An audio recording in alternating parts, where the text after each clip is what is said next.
It's our opinion that diets don't work. Maybe in the short term, but not in the long term. What we need to do is make longer lifestyle changes. I'm Dr. Rodney White with Sapi Chiropractic, and today we're going to talk a little bit about the one diet out there that we do think has some good principles if you apply it more in the long term, and that's the keto diet.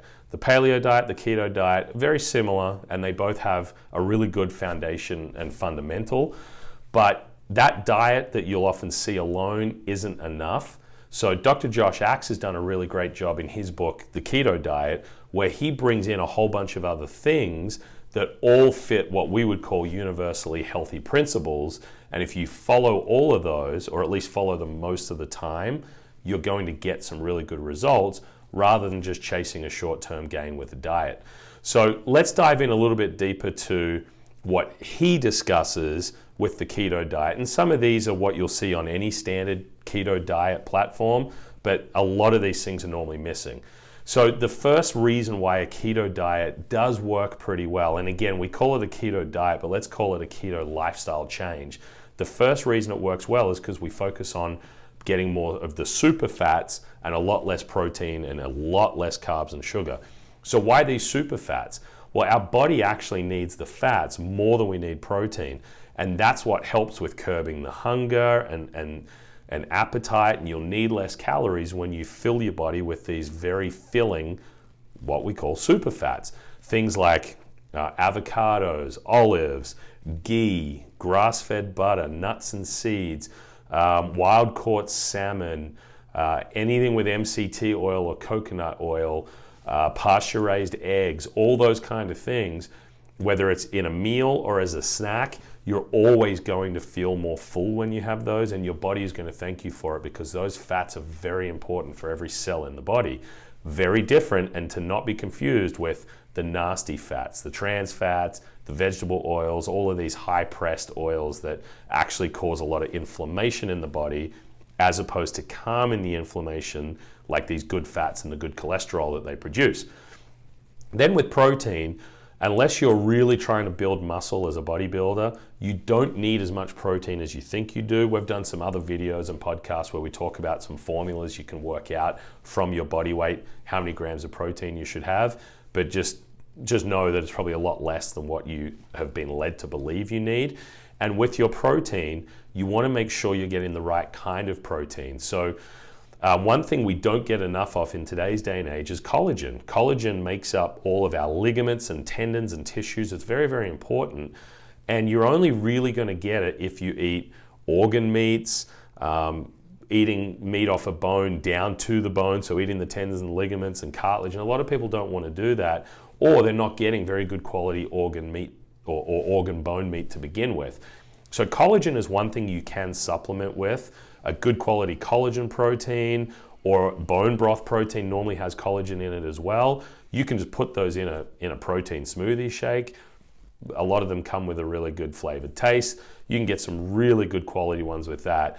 And that should really make up 30 to 50% of the protein that you eat should be that. You'll also get it from things like, and again, good quality pasture raised organic, eggs, fish, turkey, chicken, all the poultry meats.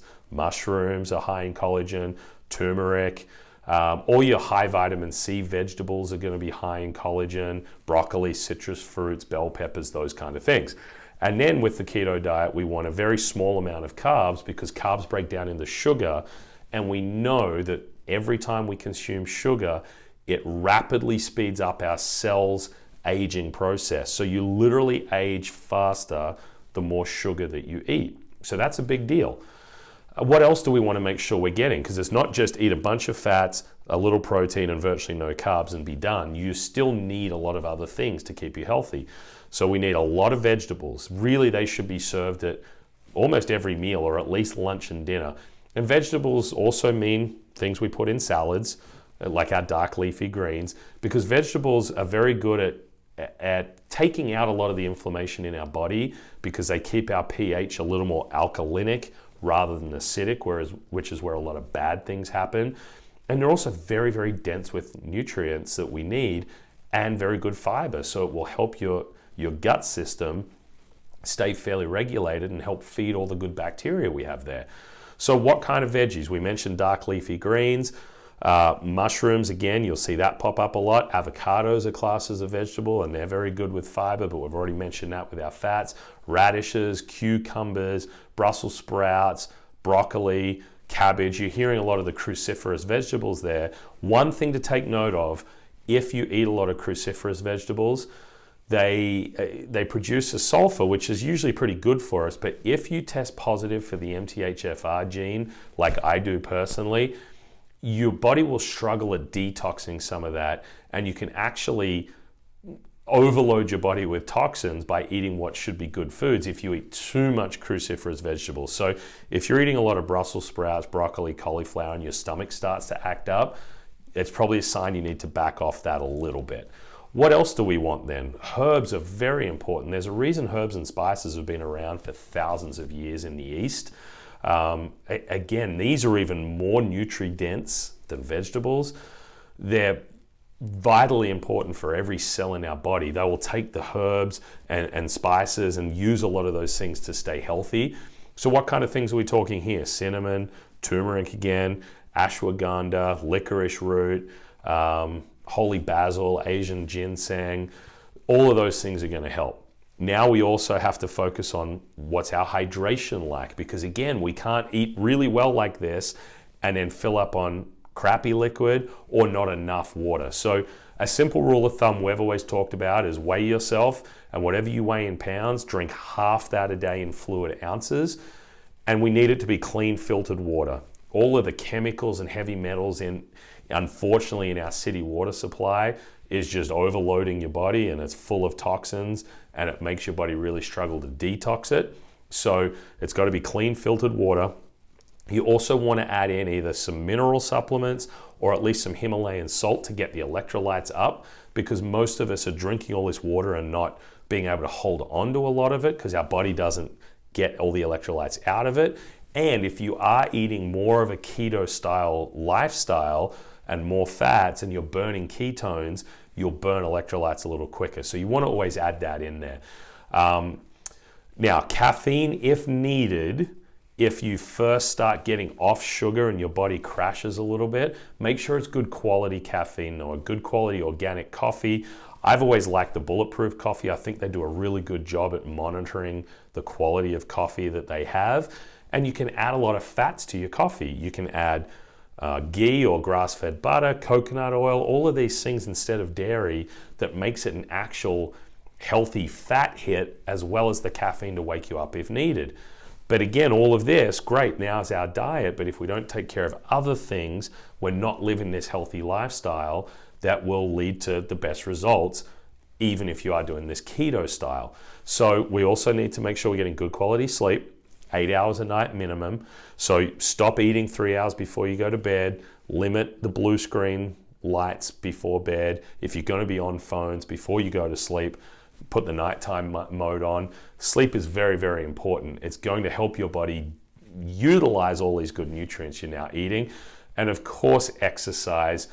Until you're used to burning fats instead of sugar, when you first transition away from a sugar diet to more of a keto diet, you're going to be lower on energy, and especially if you're incorporating intermittent fasting in there as well, which is another video of ours you can check out, you're going to have less energy at first. So keep the exercise a little more mild. Don't try and go to a straight keto lifestyle and be going to the gym really hard 7 days a week, or lifting a lot of weights or running a lot of distance, because you've got to let your body catch up. Now, what you will find is when you flip to fat burning, you'll have far more energy. You'll be able to wake up in the morning, do a really good workout before you even think about eating, and you'll be much better for it. But just at the start, you've got to be careful. Another huge thing I forgot to mention with our diet and with foods is fermented foods. You can either make your own or just buy some good quality organic ones. Things like kimchi, sauerkraut, miso is really good, full fat, good quality yogurt. The reason these things are good is because they feed all the sugars, the good sugars that the microbiome in your gut needs. By that we mean all those good bacteria that have set up shop in your stomach and your intestinal lining, but they're there to help us. We want those good bacteria to thrive, and they love all the pre-sugars, it's called, that they'll get from these fermented foods. Another good thing to feed yourself is glyconutrients. It's a supplement you can get, usually in powder form. That also helps the microbiome greatly, as well as a bunch of other things. Then we come to sweeteners. A lot of people want to add these to coffee and things like that. Our aspartame, our Splenda, all of those are horrible for the body, all these artificial sweeteners. There's only 2 sweeteners that really we would recommend, and they're more natural: stevia or monk fruit. If you use those, you're going to be absolutely fine. Now, you can also, while we're on supplements, you can look at other supplements to take as well. We're talking about, well, what we talk about in here usually is the Fab 4. So a good multivitamin, some kind of fish oil or omega-3, a probiotic, vitamin D, very, very crucial. What else though should be added? Digestive enzymes are going to help a lot. We've already talked about MCT oil, a collagen or a bone broth protein, a whey protein, just if that's what you want to replace a meal with, some kind of trace minerals if you want to put that in your water. That list starts to get a little bigger, but if you focus on those main things, that's going to help a lot. So what don't you see on this list of the keto lifestyle? No sugars. Now, again, we say no if you're following it exactly, but that's very, very hard to do. So try the 80-20 rule if you're starting with it, and slowly over time get a little better as you go. But you want to avoid sugars as much as you can. Anything that breaks down into sugars, which is grains, even good quality grains. But a lot of this depends on everyone's unique body type. So personally for me, I don't do very well with grains. I feel inflamed and it can irritate stomach and things like that. But I can handle rice very, very well. But that's not taking into account maybe some other physiological markers that change. So you've got to make sure it's individualized to you. But in a perfect world, these are the things you would avoid. Also processed foods, because they're almost all going to be using some of the bad oils. So that's not our super fats. These are fats that aren't going to be good for us, and they create inflammation. Every sweetened beverage is going to be full of garbage, and it's going to send you back into a sugar burning instead of fat burning, as well as the toxic load that comes with it. Unfortunately, this includes alcohol. But if you are going to drink alcohol, again, 80-20 rule, just limit it. Try and find organic wine so you're not getting all that glyphosate.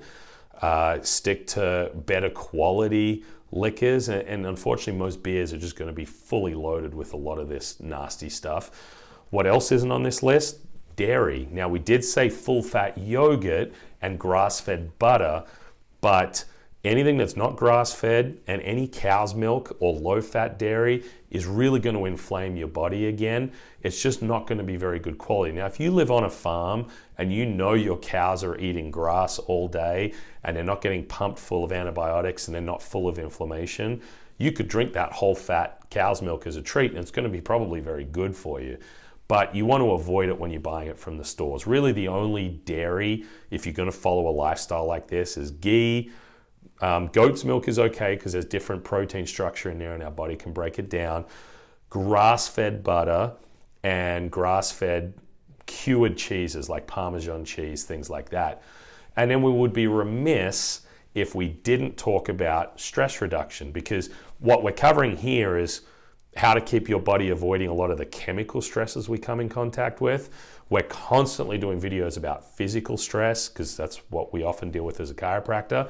But the third type of stress is our emotional stress. So if you're not getting that stress under control and reduced, then again, you can eat everything perfectly, but your body's still going to fight an uphill battle. So what can you do? Essential oils are coming up with some amazing research. If you use the good quality companies like doTERRA, you can diffuse it, you can roll it on, you can ingest certain ones. There's different oils that are really good for stress reduction. Taking care of our mental health, getting into meditation, yoga, Pilates, something like that consistently. An Epsom salts bath helps at the end of a day just to calm everything down. Writing in a gratitude journal to get yourself in that expanded state to see how you have more blessings than curses. If you don't like your job, doing something about it. We spend too many hours a day at work and we're often miserable. We talked about getting at least 8 hours of sleep before. That's crucial.